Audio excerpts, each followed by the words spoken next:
Hello and welcome to the show. Listen, I always want to thank you for tuning in to Tammy right here on our streaming network. Listen, you see me on Facebook, you see me on YouTube, and I want to thank you again. Listen, I get all the emails and the texts, and you call me and you let me know what you want to see. I also want to thank Quentin Washington for being on his show this week. What a wonderful time I had, Quentin. Thank you so very much for being the journalist that you are. Okay, so and every time I come on, before I introduce my guest, I always have something that I'd like to talk about. So what's on my mind today? Well, it's voting. We haven't gotten out of the woods yet. Of course, what I'm saying is in Georgia, if you're in Georgia and you're looking right now, we have to make sure that Reverend Raphael Warnock and Mr. John Ossoff get into the Senate seat. We need those seats really, really bad. And when I say we need them really bad, I mean we need those seats like it depended on our life, like our lives depends on it, because the Biden-Harris team can't do much of what they want to do if the Democrats do not control the Senate. So I'm hoping that you in Georgia, listen to me closely, that you're going to, if you're not registered to vote, that you're going to register to vote, number one. Number two, you're going to get out, vote early. Listen, they're doing it for the first part of December.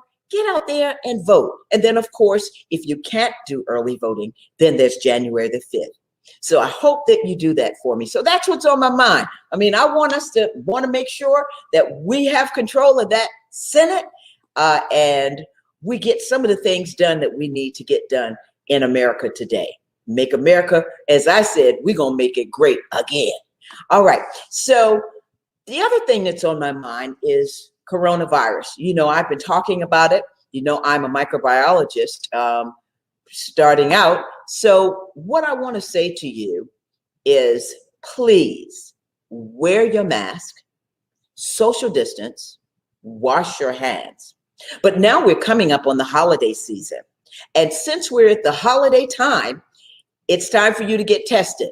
If you want to see your loved ones, then get tested. Make sure that you're getting the test that you need and that they're coming back negative. So when you get with the family, and of course you're going to social distance there as well, that you don't spread the disease. For my family and I, which is my daughter and myself, it's just the two of us. She's already had her COVID test. I just had my COVID test. Came back today negative. So we're going to be together, just the two of us. But I'm urging you, family members out there, they're saying, stay home. Don't travel. Just do Zoom. I mean, we're going to do some Zooms with my Aunt Cindy and my cousins because last year, everybody was here with us. So I'm just urging you right now, make sure that you get tested. If you are not going to go anywhere, hey, listen, just be thankful. Be thankful, okay? That's what it's all about. All right, today's show is really talking about living in the pandemic during college and in business. I have a very special young lady who is at the University of Chicago. This is her second year. Now, she's written a lot of things, but I want you to hear this. She says that I am one with my body on every beat of a song. At a moment, I remember what my Black features mean in America. I dance to take control of myself, quote, unquote. Ladies and gentlemen, I want to introduce you to a very special young lady, Nyla Feroz, University of Chicago. How are you, Nyla? Hi, Tammy. I'm so happy to be here. Thank you for having me on. Well, I'm happy that you are here with me. Thank you for being on the show today. Listen, I want to ask you a couple of things, but first of all, just tell us, who is Nyla? Hello. So you already introduced me a bit, but I am a second year at the University of Chicago. What I do on campus is I do freestyle hip hop dance, and my personal style is popping. I work with a crew called Groove Theory. We have a lot of fun.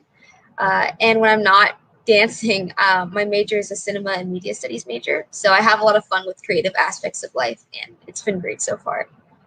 You know, Nyla, you are a very creative young lady. Now, I have read an article that you were in, featured in. I also had the opportunity to look at a video where you also narrated a letter. But I'm going to come back to that because when you talk about being this dancer, I want to know, did you always know you wanted to be a dancer? Right. So I actually had no clue growing up that I was going to end up start dancing. I started a little bit in high school, learning some choreographies for some school shows, but it never became a thing where I learned fundamentals or was planning to dance as something that was like my passion.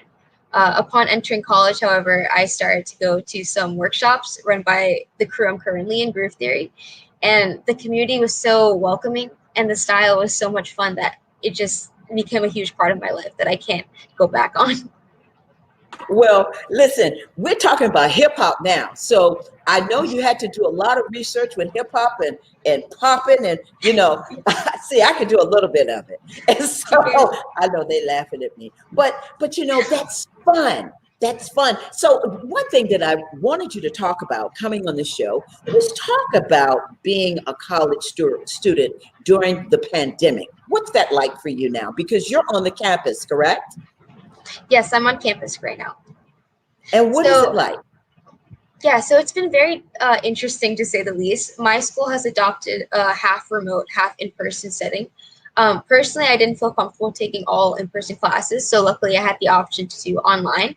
And it's been an interesting experience because going to university classes on Zoom as a platform offers some interesting obstacles, such as internet connections or there's certain awkward pauses because people don't know whether to unmute during class discussions. So it's been difficult at times to feel engaged with my material or to feel like I'm having the full experience online. But as time goes on, I feel like professors have definitely done a good job of adapting to this new way of learning. So that's been good. And the one great thing about it is that all my peers around me are in the same situation. So it's been nice to talk with them about how we're feeling about it, find new ways to adapt, because although it isn't an ideal situation, it's definitely safer. And it's been a learning curve for all of us, but I can see it getting better and better as time goes on. But hopefully not too much time. Hopefully things go back to normal soon. That's right. Well, you know, you're in school now, and for some, they have had a lot of COVID cases. Have you all experienced COVID cases on your campus as well? Right. So luckily, my campus has adopted a weekly testing procedure for anyone who's living on campus currently, which has been great. So there's been very few cases. It's been very contained on for my school personally, though Chicago as a whole has been having some difficulties. Mhm. You know, having those challenges, how have you been able to succeed? Because I can only imagine if you don't have the internet connection, because you're talking about hybrid. So some of the time you're in your apartment studying, and then some of the other time you're in class. Is that correct? Right. So for some people who that's an option for most people, but personally, I chose to do all online. So that's Okay. been definitely interesting. Wow, now that is very interesting because that's pretty hard because just like you and I are talking now, if my connection goes out, like we tested it, you know, the beginning of Yeah. the week, and your connection goes out, then you miss a lot of the classroom. Has that happened to you? Correct. That has happened to me. Luckily, to work against that, professors have started recording lectures so we can go back and look at what we missed. It does require a bit of extra time to compensate for little glitches like that. Usually, if you're in person, like you're experiencing the lecture firsthand, you don't have to go back because there's no internet connection difficulties in real life. So sometimes it does require a bit of extra time, though I guess it also saves time because I don't have to walk to class per se. So I think there are difficulties with it, but the pros kind of balance it out. It's just definitely a completely new way of learning that we've all adjusted to. So it's been very interesting. I can only imagine. You know, what about the anxiety? Have you felt any type of anxiety, or have you felt like, oh my God, this is just going to be too difficult for me to do? What has that been like for you? Mhm. So often with classes, I've experienced that since it's a new way of learning, professors assume that there's more time to just do things during the day because we don't have to walk to class per se. So there's been a higher workload I've experienced personally, such as readings and assignments, and that has been very stressful in the past, I'd say. But luckily, they've been open to communicating if there's any issues with that. So it Mhm. hasn't been too big of an issue. But personally, I've learned that communicating consistently with professors has definitely helped. I think right now as a whole, communication is something that has to be very important and consistent for us to get through this very difficult time. And it has been difficult, but I've used dance as an outlet for when I get too stressed. So that's been also great. That's right. So I want to shift the conversation because I want to go to the article. I opened up with a part of what you wrote in your article in Exploring Race and how you really, articulated the what it means to be a Black woman now in this climate of where we are. Let's talk about a phrase, and you coined it. It's called unapologetic Blackness. Talk about what that means to you. Yes, so often growing up, and it's something that I still struggle to embody today. But I've been told, for example, to like try not to be too loud or try to be so open with my personality at times because nobody wants to listen to a loud Black girl at times. And that's been something that I've struggled with because if I shouldn't have to stifle who I am as a person because someone will take it as fearful or something that with negative connotations due to stereotypes that have built over years of systemic racism. So I try my best to try to express who I am without any filters. Sometimes my unapologetic Blackness would just be something as simple as like dancing with my crew on the street and enjoying my culture and enjoying who I am without any hood coverings because I'm nervous if I see an officer or someone who looks at us kind of strangely, or I'll be walking down the street without trying to make myself smaller because I don't want to cause any issues or make anyone uncomfortable by my presence. It's something that I've definitely struggled with over the years, but I think each year it's something that I've worked on more and more and have successfully fought to be unapologetically Black, and it's something that I try to advocate for even if it's something that I do have to still struggle with because it's not an overnight solution for any of it.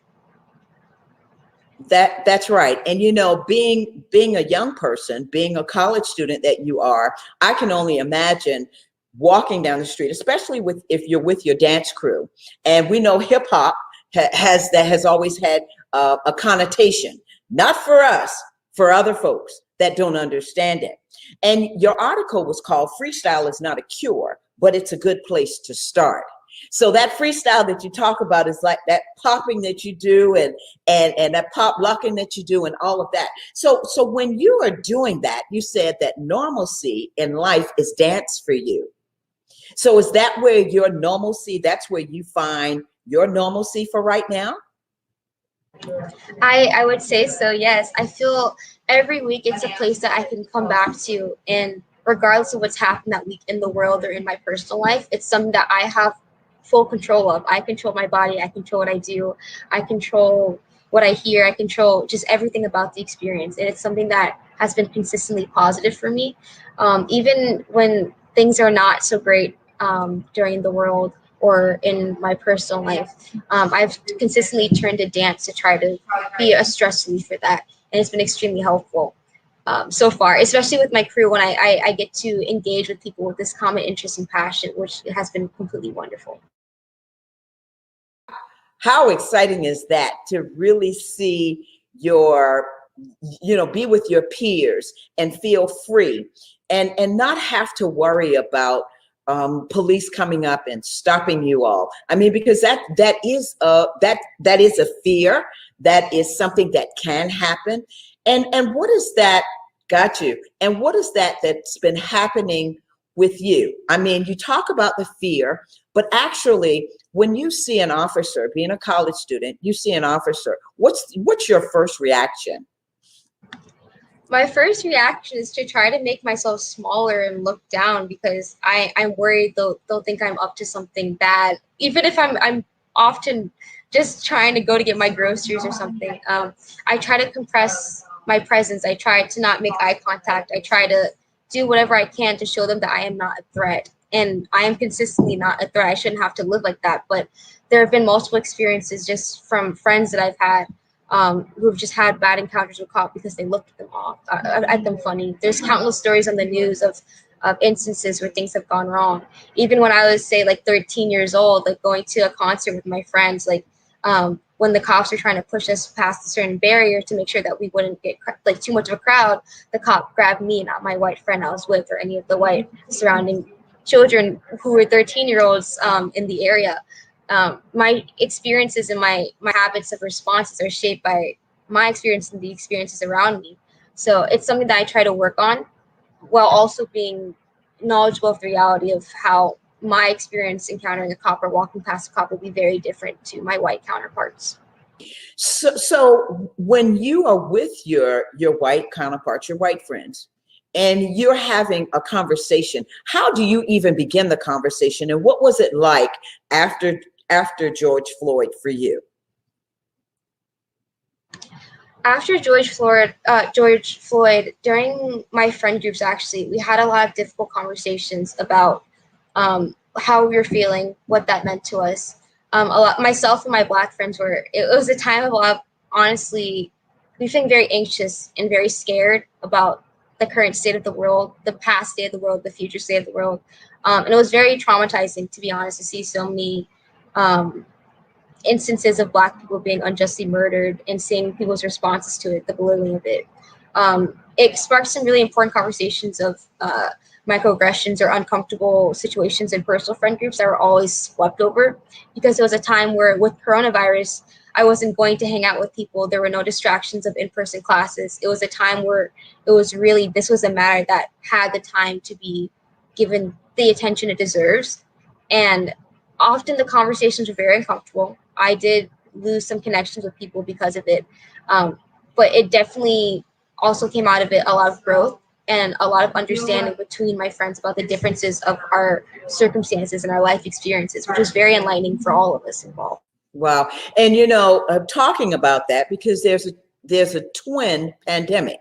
We're talking about racism and we're talking about coronavirus. I mean, so you have this on one hand, you have all the folks that are talking about, wow, that should have never happened. And then you have some folks say, well, that's what happens, and it's not the right thing. What do you think should be done for people to understand, if we can even get them to understand what it's like being Black?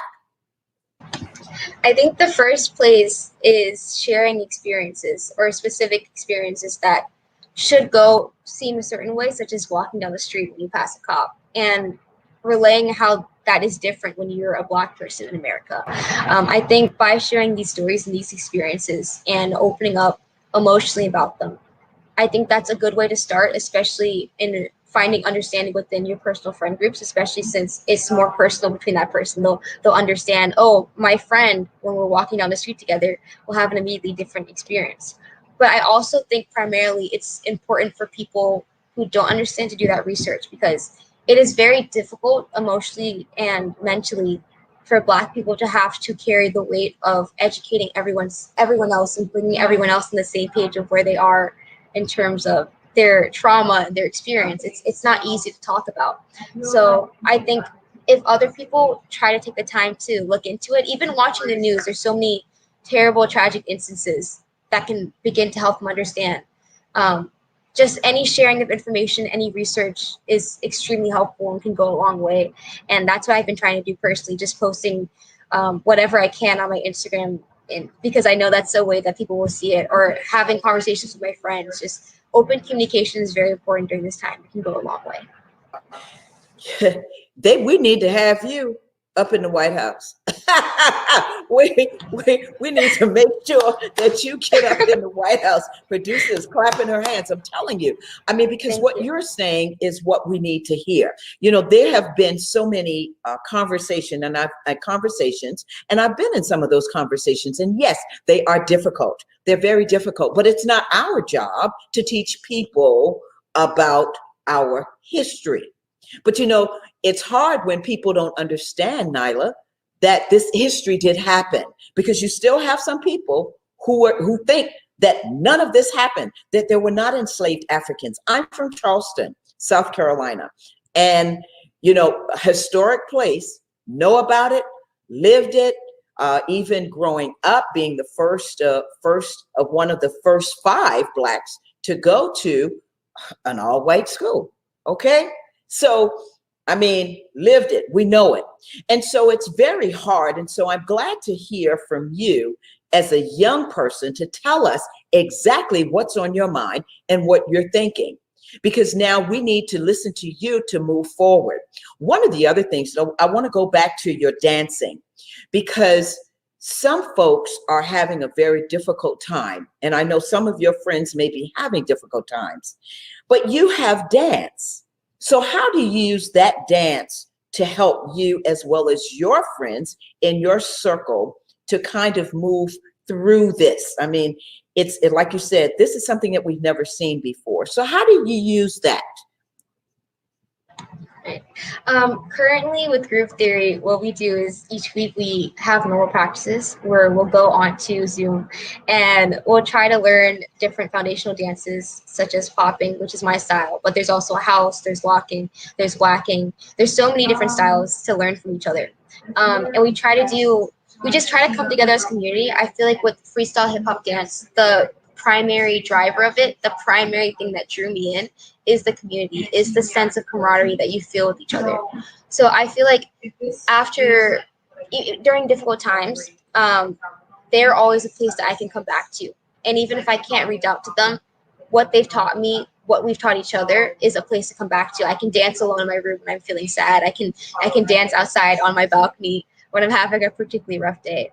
And if I can't dance, if I can't meet them, it also opens up opportunities for me to see other people dance online, for example, or the collaboration I did with Yoram Savion of Yak Films, where we talked about a video that came out years ago called R.I.P. Rich D, and we collaborated on that. I reached out to them with an email during the time of George Floyd because it was a very difficult time, and dance gave me that connection. It gave me that opportunity. It allowed me to gain emotional fulfillment, and without even having to dance myself, it just creates so much opportunity in life and communication that's just consistently helpful no matter what the situation is. Yeah, one of the things that I wanted to talk about the Rich D, well, I know you said that because of George Floyd, you kind of reached out to the film company to really do this. And when I listened to it, Nyla, I heard the pain, I heard some encouragement, but the main thing was that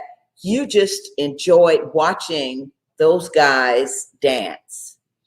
And give me some, because everybody, we don't have the video. It was too long for us to show it. But kind of talk about that and share that with us right now. Right. So this was a video that was filmed in Chicago. It was following the death of a man named Rich D, who was a dancer. And on the street where they filmed the video, he died the previous day from a hit and run incident. He was hit by a car. And Yoram Savion filmed these dancers, one of which was Rich D's brother, dancing in the street, freestyling in honor of him. And actually, the original video had no music. It was just them with each other in honor of Rich D, just emoting through their dance moves, emoting through their freestyle. And after I watched that initially a month before I reached out to Yoram Savion of Yak Films for a class actually called Screen Dance. And in light of everything with George Floyd and everything that was happening, the protests, which was very difficult, in light of the conversations that I had in my personal life with my friends, which were very difficult, I revisited that video, and it reached a chord in me, just seeing them struggle with use dance as an outlet after a traumatic experience happened with them, after a death happened with them. And I wasn't expecting to make a collaboration with Yoram Savion. I just wanted to reach out and let him know that by producing this video, it really impacted me and what he's doing for other people as well. And I just wanted to share some sort of art with them. I shared my poems with them in return because I received so much from that video. And after that, we communicated and we made a video together, which was great, which was even more joy that I got out of dance from that. Yeah, I mean, when I sat back and I listened to that particular letter that you so poignantly orated, it was just, I mean, it was touching. And I said, wow, this young lady is a powerful young lady. So I see that you love to write. You talked about being in cinema and what you're doing now with your major. So where's that going to take you? What are you looking forward to, Nyla, the future? Right now, yes, right now I'm excited. What I do right now with film primarily is I make a bunch of birthday videos with my friends, for my friends actually, for their birthdays. And I've been using that to practice making film in terms of editing and the production side. So I'm interested in transferring those skill sets and making future videos for them, of course, but also in terms of perhaps joining a production company for an internship, or getting more hands-on experience with film as a whole, because I want to learn more, I want to create more. I love creating, and I think this is another outlet alongside with dance that can bring me a lot of joy during Wow. difficult situations in general. Wow. Well, listen, will you do one of the pop? Can we do it together? Yeah. Wow. Absolutely. Wow. I love it. I love it. See, I'm not stiff. You know, I love to dance, and music is what I love. So that helps me, singing and playing the piano and all. That helps me get through as well while This we've is been going through the amazing. pandemic. So I want you to tell me, what is the one thing that you'd like to say to young people right now that are going through the pandemic, and how can you relate that to them so that it can help somebody along the way? Of course.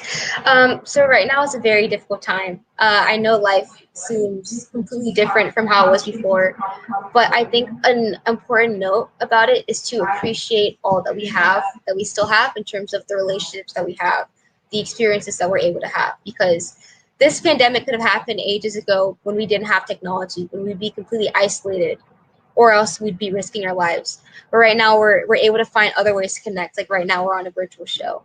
So I would say try to change your mindset instead of thinking of what you wish you had, what parties you wish you can go to, or whatever you want. Instead, appreciate what you do have in your life, what you're able to still have in your life, and try to consistently stay safe for yourself and other people, because you're not just risking yourself when you go out without a mask. And this can end sooner if we all just like come together, have these difficult conversations, make these difficult efforts, and just try to be happy with what we've got. Wow, I tell you what, you are just fabulous, my darling. So let's talk about last thing. I'm going to ask you 3 words that describe Nyla. Nyla, I would say, is optimistic, creative, and ooh, untapped. I'll say untapped because I'd like to say that there's more to me that I haven't yet explored. That is that's definitely so. Definitely optimistic, creative, and untapped. And that you certainly are. Nyla Thank you. Feroz, I want to thank you so much for being on the show. Listen, you just have such a wealth of information to share, and you're just so bright and bubbly, and I just enjoy talking with you. I mean, listen, having a conversation with you, I got to pull out the dictionary and look at, and do all kinds of things. I mean, but seriously, I enjoyed having you on the show, talking with you, and I want you to come back and share with me next year in 2021. And I want to see where you're going, where you are in your 3rd year. Okay? Absolutely. Thank you so much for having me on. This is amazing. Oh, you are quite welcome, my darling. Thank you so much, Nyla, for being on the show. All right. See you in a little bit. Listen, you heard Nyla Feroz. I don't know about you, but I'm going to tell you, if we have our young people that are doing what she's doing a lot in this country future is bright. Do you hear what I'm telling you?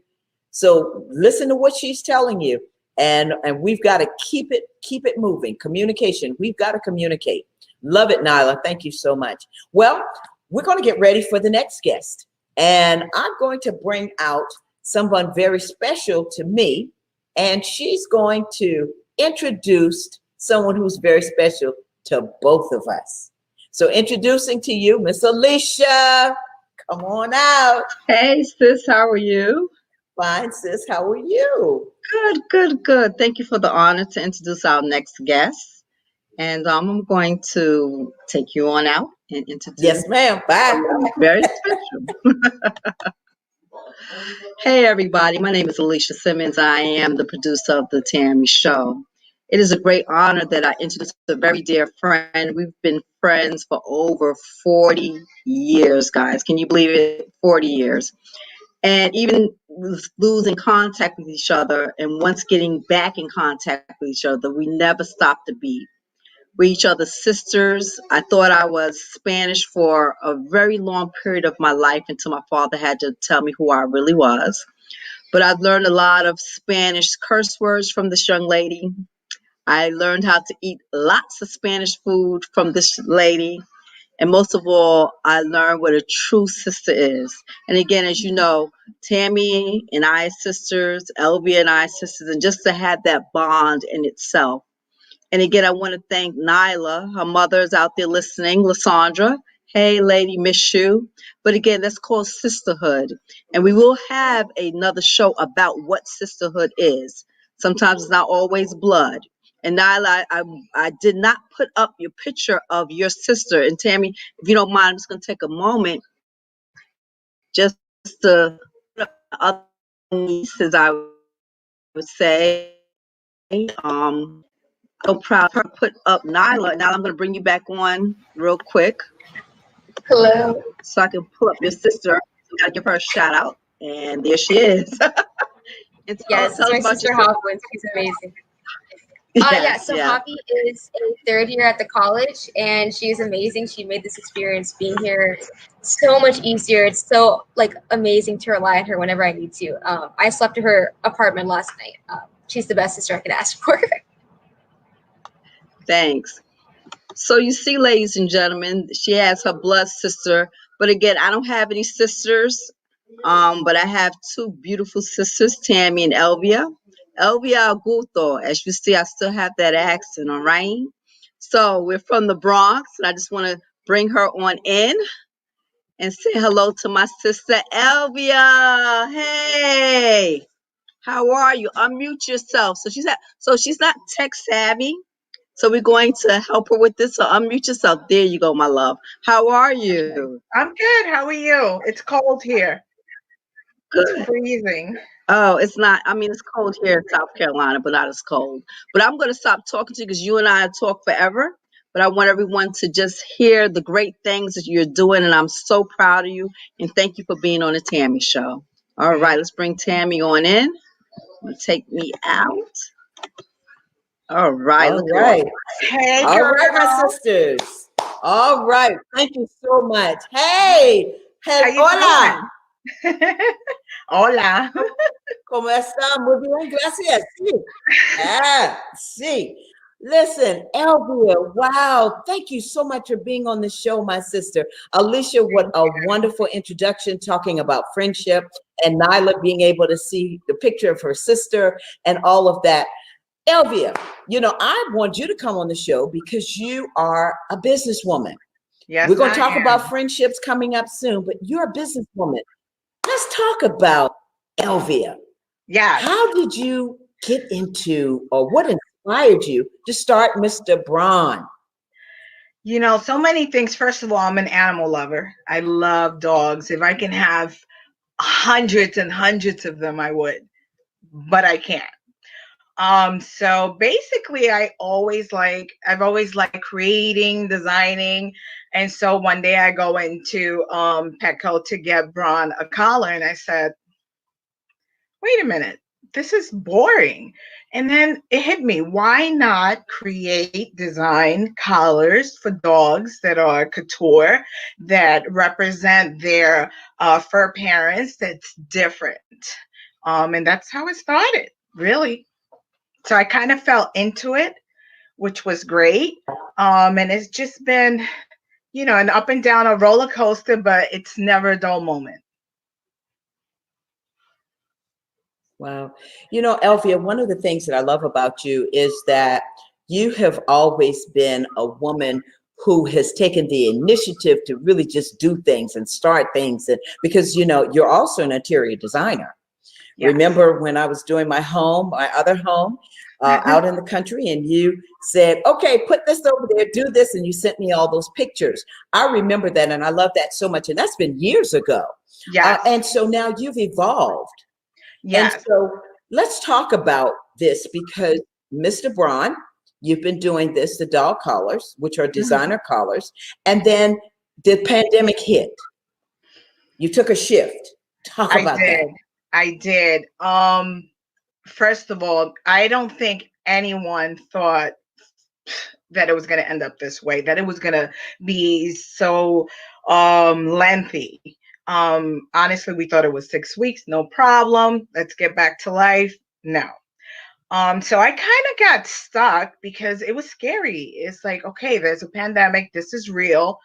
I can't be creative. My juices are not flowing. What am I going to do? I'm not working. I'm not designing. What am I going to do? So I said, you know what? Let me just make some masks. There's a shortage in masks, so let me just make some. And because I'm from the Bronx, I said, you know what? Let me donate to Montefiore Hospital. Why not, for the kids?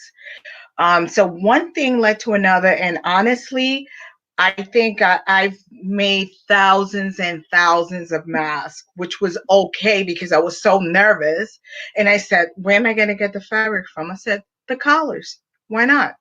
Took all that, made it. And then I said, wait a minute, why don't I make masks to match collars? And so that's where I'm at now. But again, I just fell into it.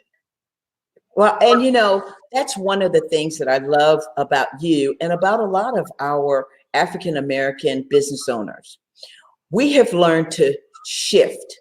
And I've had other business owners coming on, and I was talking to Nyla about shifting. That word seems to be very important in our community when we talk about shifting, because you not only did that, I mean, you're still doing your dog collars. Yes. You made masks for toys, little tiny, teeny tiny toys. Can we I don't show know what that, I was please, Mr. thinking. Producer? And guess what? You were able to do that and send it off to folks. Yeah. So talk about that. Oh my goodness. So one of my fur clients contacted me. She works for a huge marketing company in the city. And she says, you know, you got to help me out. I know you sew, and I've seen you made some big masks. I need you to do me a favor and make a tiny mask. I said, yeah, why not? How hard can it be? I mean, their whole concept is, you know, you remove the mask when the new year, blah, blah, blah. Typical marketing company, right? No problem. She sends me this doll that is like yay big.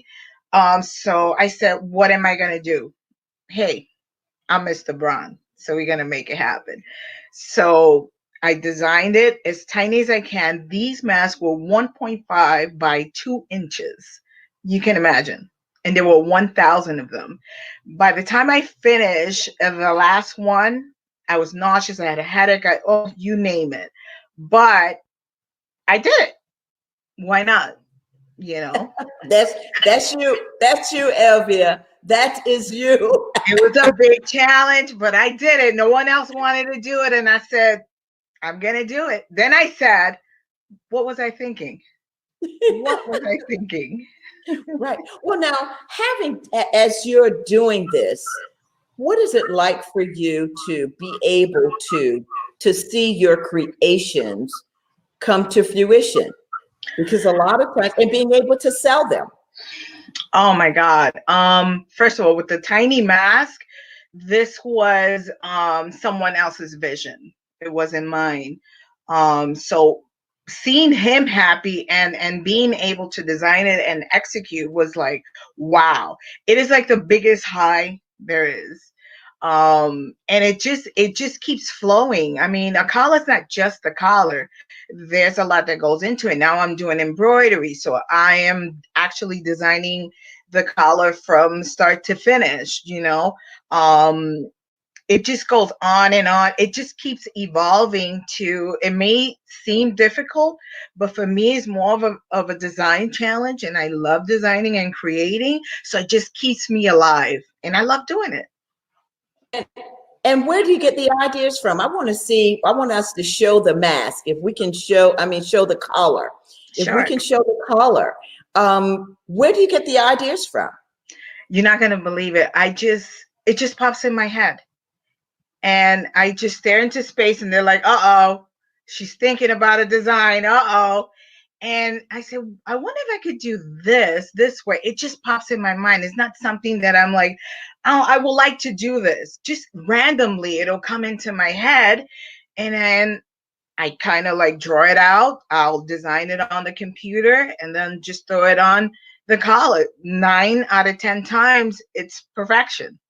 So I don't know how it happens. It's magic from the universe. It's magic. So, Elvia, talk about the different types of collars that you have, because I know some folks will want to know how to get in touch with you, and we'll put all that information up. But talk about what are the different collars that you make. I mean, you have unique designs. So, where does the fabric come from? How does that process work for you? I first of all go to a very, very high-end fabric store in Monroe, the Bulk Quilt, which I did make something for them. So I make sure that I get the highest quality cotton, because that's what really holds its shape. Currently, I'm just working for oversized dogs. I call them my gentle giants.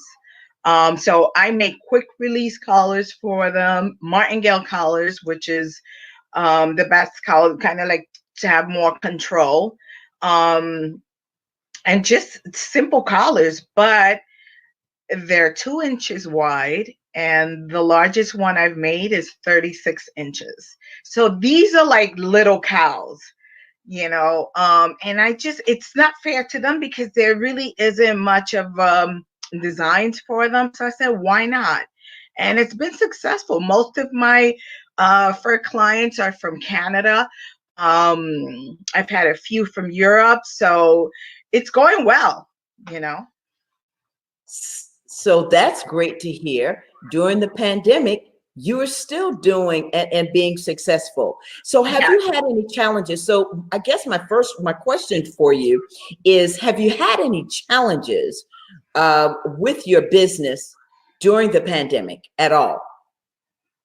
Definitely, because then there was this whole thing about, okay, even if you order online and you get your products, so you have to disinfect, you have to do this. And in the beginning of the whole pandemic, I kind of stepped back because of that, because this whole corona, virus was and it still is such a mystery. So I didn't want to jeopardize that. So I kind of pulled back a little. So I think that my business suffered because I pulled back just to get more information and know that, okay, online ordering is fine. I mean, I have a room that's specifically just for sewing. Just before I finish, everything is steamed and sterilized, but still, I just wanted to make sure. So it did suffer, but because I pulled back because I needed more information. Mm-hmm. And that's the importance of a business owner. You've got to know when to do your research, when to walk, when to fold, and when to keep running. If you're going to keep running. Yes. And you have done that. I mean, you're such an inspiration. One of the other things that brings to mind as we're talking about the pandemic is you live close to New York. Yes. And how has that been for you? Because New York was shut down completely. Oh my God. It was scary because, like you said, we're borderline with New York. And then all of a sudden, now Connecticut is a hot spot. And I am also a healthcare worker.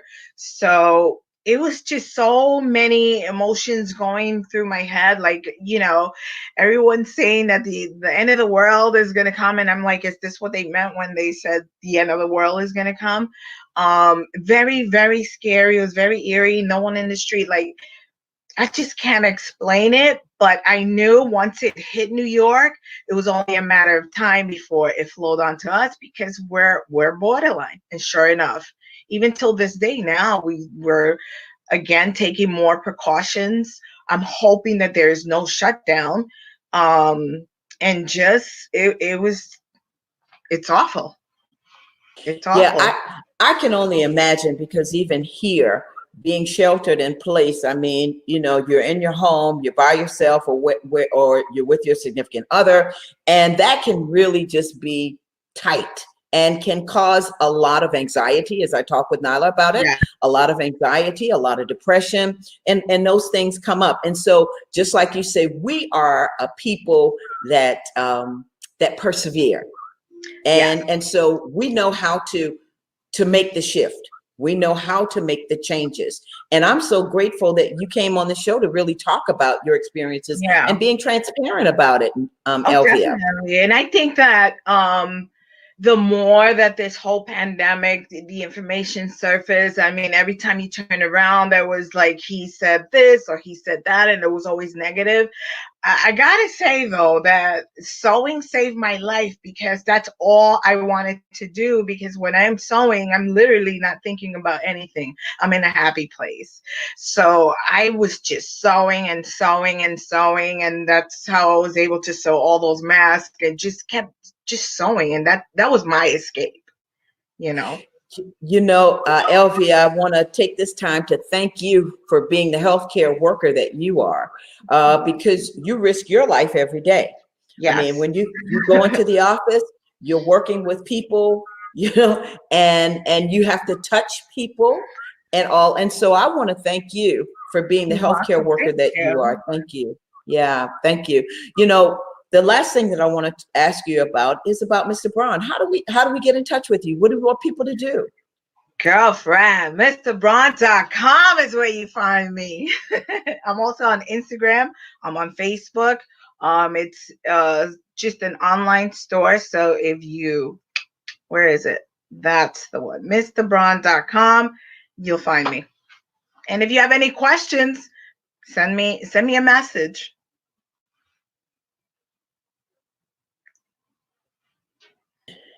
We're going to make sure that we send the messages to you. And folks, Yes. if you want to get in touch with Elvia, go to Just for Dogs at MrBraun.com. Go to the website. I mean, check it out. I love watching. I love looking at the materials. I love seeing the different types of collars that you offer for dogs. Now, I don't have any pets, so I know some folks that do.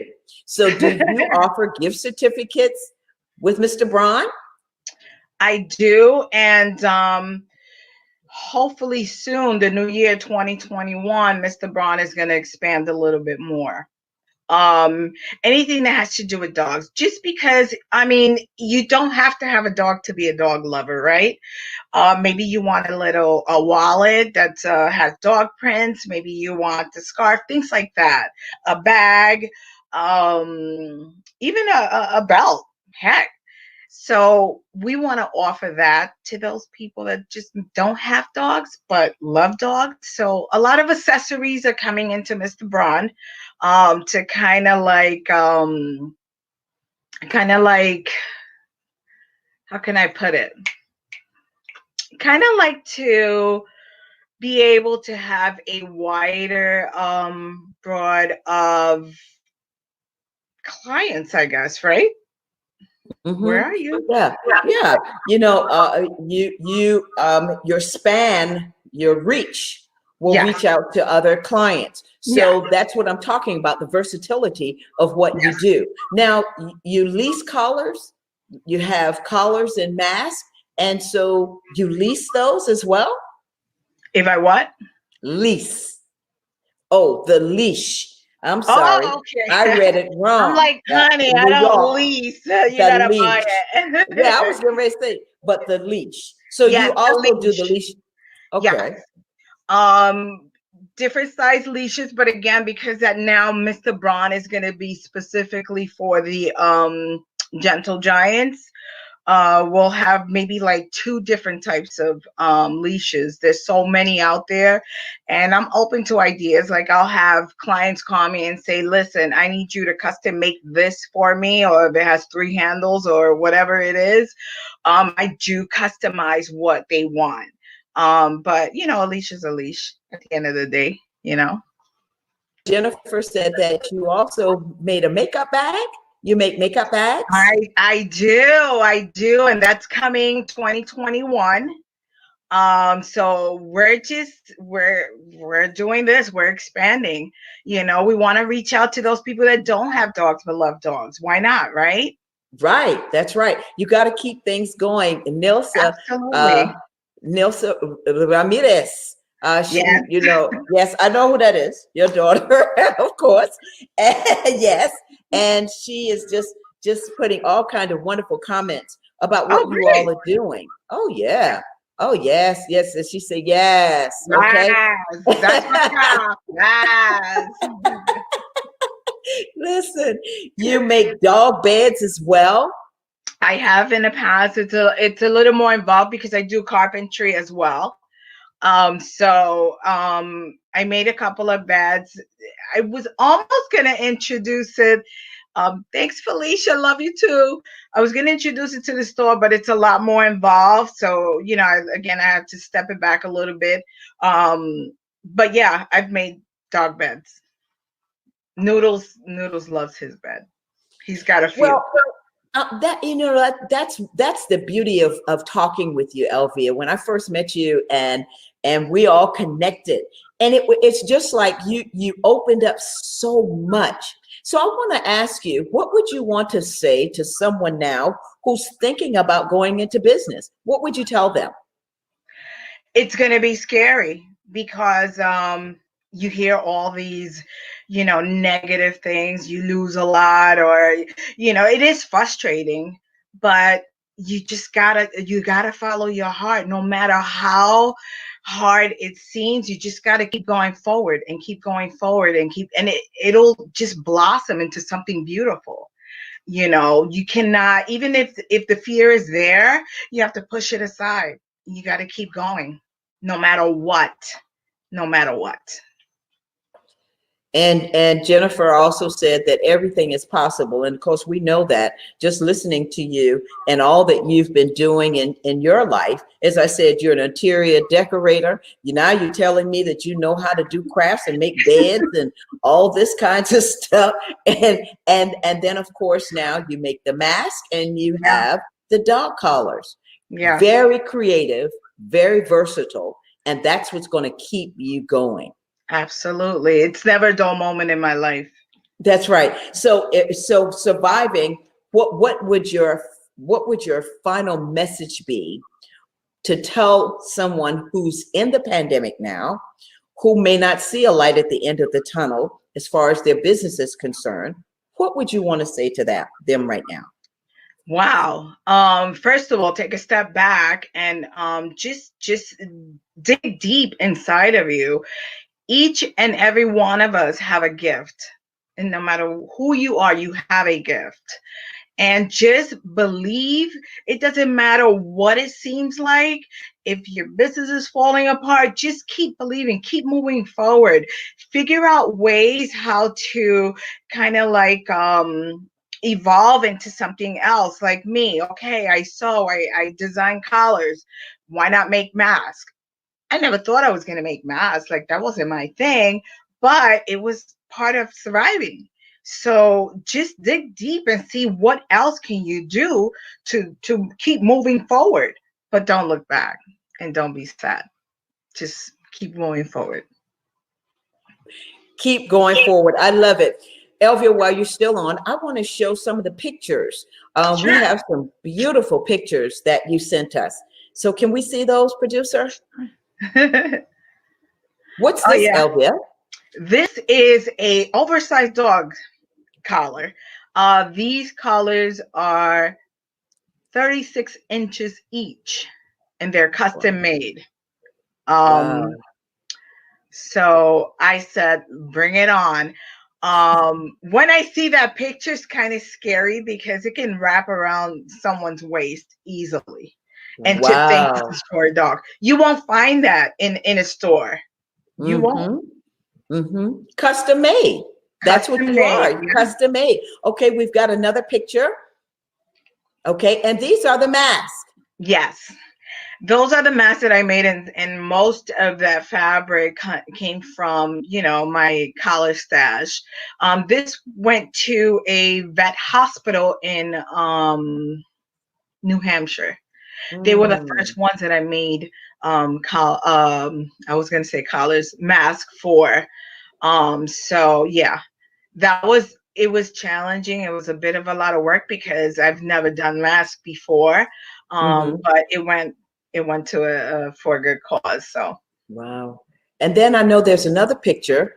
This is some more these are some more collars. yes, those are the very first collars that I made. And as you can see, I just like different. I like for someone to look at my collar and go, okay, wow, where did you get that? It's different, you know.